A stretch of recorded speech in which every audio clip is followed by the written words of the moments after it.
بسم اللہ الرحمن الرحیم۔ السلام علیکم۔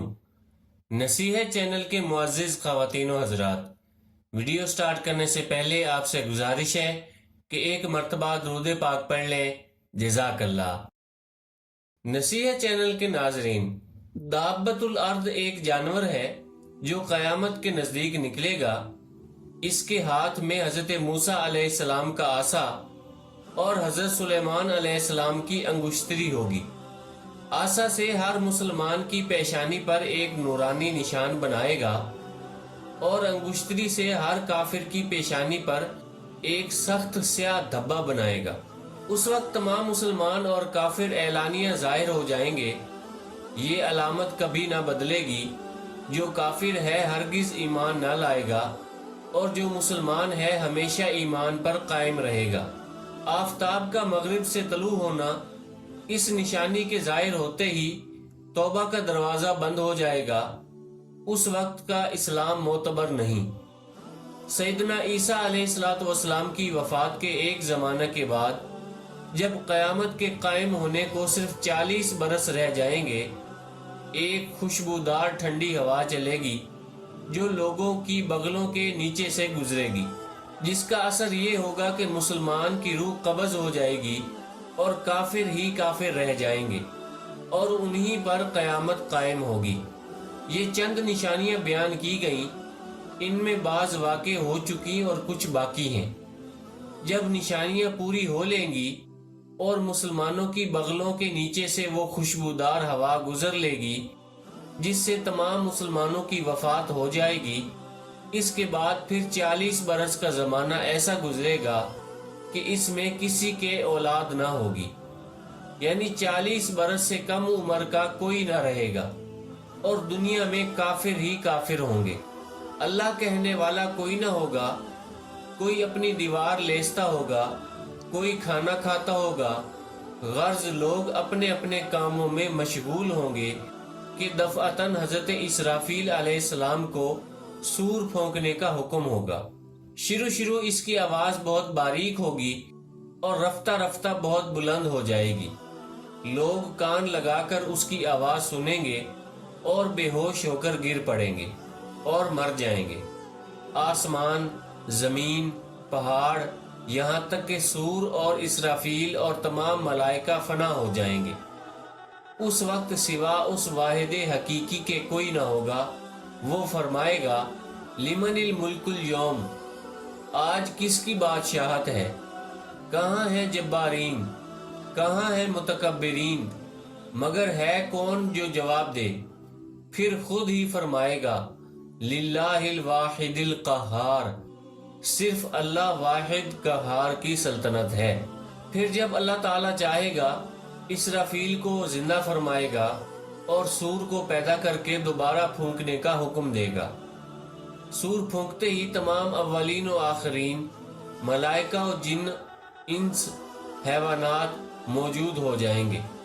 سب سے پہلے حضور انور صلی اللہ علیہ وآلہ وسلم قبر مبارک سے یوں برآمد ہوں گے کہ آپ کے داہنے ہاتھ میں حضرت ابوبکر صدیق کا ہاتھ اور بائیں ہاتھ میں عمر فاروق اعظم کا ہاتھ ہوگا۔ پھر مکہ معظمہ اور مدینہ طیبہ کے قبرستانوں میں جتنے مسلمان دفن ہیں سب کو اپنے ہمراہ لے کر میدان محشر میں تشریف لے جائیں گے۔ قیامت بے شک قائم ہوگی، اس کا انکار کرنے والا کافر ہے۔ حشر صرف روح کا نہیں بلکہ روح اور جسم دونوں کا ہوگا۔ جو کہے صرف روحیں اٹھیں گی، جسم زندہ نہ ہوں گے، وہ بھی کافر ہے۔ دنیا میں جو روح جس جسم کے ساتھ متعلق تھی، اس روح کا حشر اسی جسم میں ہوگا۔ یہ نہیں کہ کوئی نیا جسم پیدا کر کے اس کے ساتھ روح متعلق کر دی جائے۔ جسم کے اجزاء اگرچہ مرنے کے بعد متفرق ہو گئے اور مختلف جانوروں کی غذا ہو گئے ہوں، مگر اللہ تعالیٰ ان سب اجزاء کو جمع فرما کر قیامت کے دن اٹھائے گا۔ قیامت کے دن لوگ اپنی اپنی قبروں سے ننگے بدن، ننگے پاؤں اور بغیر خطرہ شدہ اٹھیں گے۔ کوئی پیدل، کوئی سوار، اور ان میں بعض تنہا سوار ہوں گے اور کسی سواری پر 2، کسی پر 3، کسی پر 4، کسی پر 10 سوار ہوں گے۔ کافر منہ کے بل چلتا ہوا میدان حشر کو جائے گا، کسی کو ملائکہ گھسیٹ کر لے جائیں گے، کسی کو آگ جمع کرے گی۔ یہ میدان معاشر ملک شام کی زمین پر قائم ہوگا۔ زمین ایسی ہموار ہوگی کہ اس کنارہ پر رائی کا دانہ گر جائے تو دوسرے کنارے سے دکھائی دے گا۔ اس دن زمین تانبے کی ہوگی اور آفتاب 1 میل کے فاصلے پر ہوگا۔ راوی حدیث نے فرمایا، معلوم نہیں میل سے مراد سرما کی سلائی ہے یا میل مسافت۔ اگر میل مسافت بھی ہو تو کیا بہت فاصلہ ہے کہ اب 4000 برس کی راہ کے فاصلے پر ہے اور اس طرف آفتاب کی پیٹھ ہماری طرف ہے۔ پھر بھی جب گرمیوں میں سر کے اوپر آ جاتا ہے، گھر سے باہر نکلنا دشوار ہو جاتا ہے۔ اس وقت یعنی معاشر کے دن 1 میل کے فاصلے پر ہوگا اور اس کا منہ اس طرف کو ہوگا۔ تپش اور گرمی کا کیا پوچھنا، اور اب مٹی کی زمین ہے مگر گرمیوں کی دھوپ میں زمین پر پاؤں نہیں رکھا جاتا۔ اس وقت جب زمین تانبے کی ہوگی اور سورج اتنا قریب ہوگا، اس کی تپش کون بیان کر سکے گا؟ اللہ عز و جل پناہ میں رکھے۔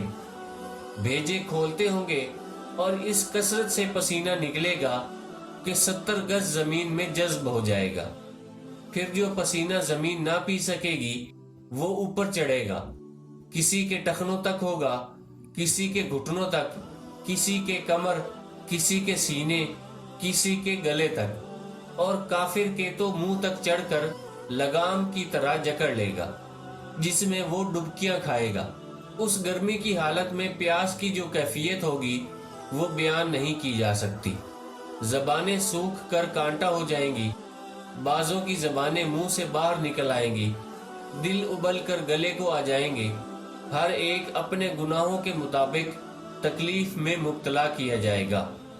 جس نے چاندی سونے کی زکوٰۃ نہ دی ہوگی اس مال کو خوب گرم کر کے اس کی کروٹ اور پیشانی اور پیٹھ پر داغ کریں گے۔ جس نے جانوروں کی زکوٰۃ نہ دی ہوگی اس کے جانور قیامت کے دن خوب تیار ہو کر آئیں گے اور اس شخص کو وہاں لٹائیں گے، اور وہ جانور اپنے سینگوں سے مارتے اور پاؤں سے روندتے اس پر گزریں گے۔ جب سب اسی طرح گزر جائیں گے پھر ادھر سے واپس آ کر یوں ہی اس پر گزریں گے، اسی طرح کرتے رہیں گے یہاں تک کہ لوگوں کا حساب ختم ہو۔